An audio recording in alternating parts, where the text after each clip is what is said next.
When we look around at the world today, as well as at the thoughts, feelings, and moods of people, both ourselves and others, we find that Sri Aurobindo has perfectly described the situation. He defines this as the underlying inconscient bedrock of being, the basic material resistance that is filled with tamas and is slow to respond and adapt to either the need for change or the change itself. In any evolutionary work of uplifting the energy and awareness of the planetary consciousness, there will be a time when this basic inconscience stands as the last bulwark of opposition to the higher light and force.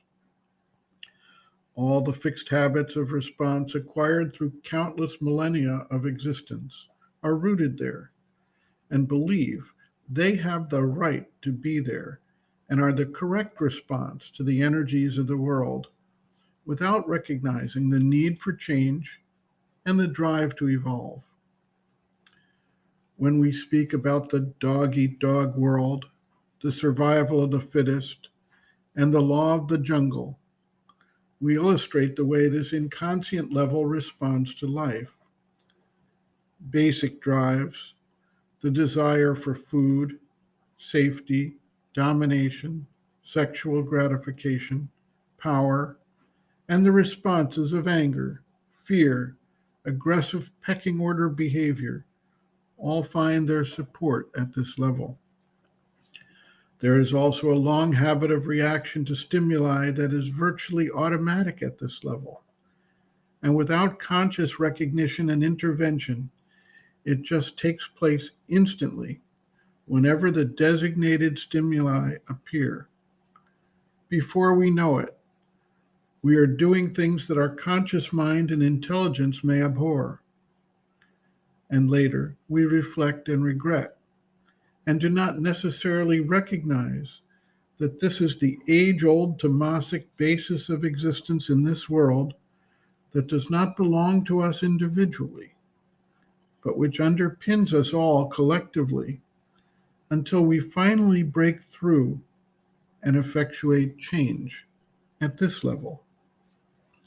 Sri Aurobindo observes, quote, "The extreme acuteness of your difficulties is due to the yoga having come down against the bedrock of inconscience, which is the fundamental basis of all resistance in the individual and in the world to the victory of the spirit and the divine work that is leading towards that victory.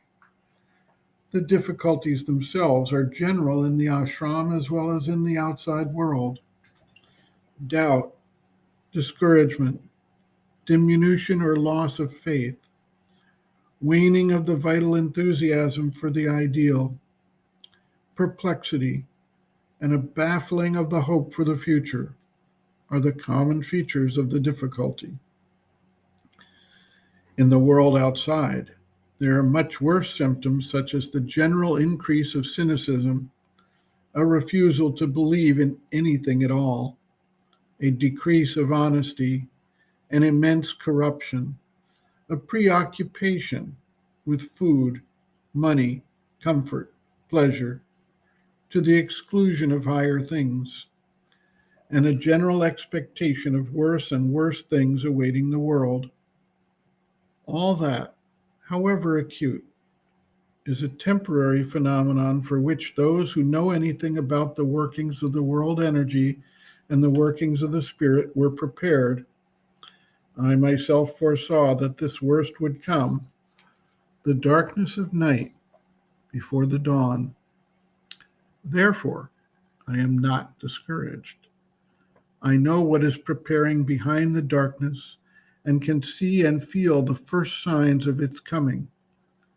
Those who seek for the divine have to stand firm and persist in their seeking.